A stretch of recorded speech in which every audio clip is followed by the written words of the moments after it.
Hello friends, ಇವತ್ತು ನಾವು egg ಬೋಂಡನ್ನು ಯಾವ ರೀತಿ ಮಾಡ್ಕೊಳ್ಳೋದು ಅಂತ ನೋಡೋಣ. ಇಲ್ಲಿ ನಾನು ಒಂದು 5 ಎಗ್ನ ತೊಗೊಂಡು ಚೆನ್ನಾಗಿ ಬಾಯ್ಲ್ ಮಾಡ್ಕೊಂಡಿದ್ದೀನಿ. ಒಂದು 15 ನಿಮಿಷ ನೀವು ಮೀಡಿಯಮ್ ಫ್ಲೇಮಲ್ಲಿ ಕುಕ್ ಮಾಡಿಕೊಂಡ್ರೆ ಎಗ್ ಸ್ವಲ್ಪ ಹಾರ್ಡಾಗಿ ಬೇಯುತ್ತೆ. ಸೊ ಆ ರೀತಿ ನೀವು ಕುಕ್ ಮಾಡಿಕೊಂಡು ಈ ರೀತಿ ಕಟ್ ಮಾಡಿ ಸೈಡ್ಗೆ ಇಟ್ಕೊಳ್ಳಿ. ಇಲ್ಲಿ ಒಂದು ಬೌಲಲ್ಲಿ ಅರ್ಧ ಕಪ್ ಆಗುವಷ್ಟು ಕಡಲೆ ಹಿಟ್ಟು, 2 ಟೇಬಲ್ ಸ್ಪೂನ್ ಆಗುವಷ್ಟು ಅಕ್ಕಿ ಹಿಟ್ಟು, ಒಂದು ಸ್ವಲ್ಪ ಬೇಕಿಂಗ್ ಪೌಡರ್, ಹಾಗೆ ರುಚಿಗೆ ತಕ್ಕಷ್ಟು ಉಪ್ಪು. ಇಲ್ಲಿ ನಾನು ಧನಿಯಾ ಪುಡಿ, ಹಾಗೆ ಒಂದು ಸ್ವಲ್ಪ ಗರಂ ಮಸಾಲ, ಹಾಗೆ ಚಿಲ್ಲಿ ಪೌಡರ್ನ ಕೂಡ ಆ್ಯಡ್ ಮಾಡ್ಕೊತಿದ್ದೀನಿ. ಹಾಗೆ ಕೊತ್ತಂಬರಿ ಸೊಪ್ಪನ್ನ ಈ ರೀತಿ ಚಿಕ್ಕ ಚಿಕ್ಕದಾಗಿ ಕಟ್ ಮಾಡಿ ಆ್ಯಡ್ ಮಾಡ್ಕೊತಿದ್ದೀನಿ. ಇವಾಗ ಡ್ರೈ ಇಂಗ್ರೀಡಿಯೆಂಟ್ಸ್ನೆಲ್ಲ ಕೂಡ ಈ ರೀತಿ ಮಿಕ್ಸ್ ಮಾಡ್ಕೊಳ್ಳಿ. ಸೊ ನಿಮ್ಗೆ ಇಷ್ಟ ಆದರೆ ಇದಕ್ಕೆ ಶುಂಠಿ ಬೆಳ್ಳುಳ್ಳಿ ಪೇಸ್ಟ್ ಹಾಕಿದ್ರು ಕೂಡ ತುಂಬ ಟೇಸ್ಟಿಯಾಗಿರುತ್ತೆ.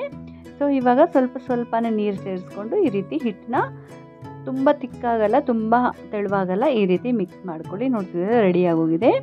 ಸೊ ಇವಾಗ ನಾವು ಎಣ್ಣೆನ ಬಿಸಿ ಮಾಡ್ಕೊಳ್ಳೋಣ. ಬಿಸಿ ಮಾಡಿಕೊಂಡು ನಾವು ಕಟ್ ಮಾಡಿ ಇಟ್ಕೊಂಡಿದ್ದೀವಲ್ಲ ಆ ಎಗ್ನ ಈ ರೀತಿ ಡಿಪ್ ಮಾಡಿಕೊಂಡು ಹಾಕ್ಕೊಳ್ಳಿ. ನಾರ್ಮಲ್ ಆಗಿ ಮಾಡೋ ಎಗ್ ಬೋಂಡಕ್ಕಿಂತಲೂ ಇದು ತುಂಬಾ ಟೇಸ್ಟಿಯಾಗಿರುತ್ತೆ. ಹಾಗೆ ನಾವು ಗರಂ ಮಸಾಲ ಹಾಕಿರೋದ್ರಿಂದ ಒಂದು ಒಳ್ಳೆ ಟೇಸ್ಟ್ ಕೊಡುತ್ತೆ. ಸೊ ಖಂಡಿತ ನೀವು ಕೂಡ ಒಂದ್ಸರಿ ಟ್ರೈ ಮಾಡಿ, ತುಂಬಾ ಟೇಸ್ಟಿಯಾಗಿರುತ್ತೆ.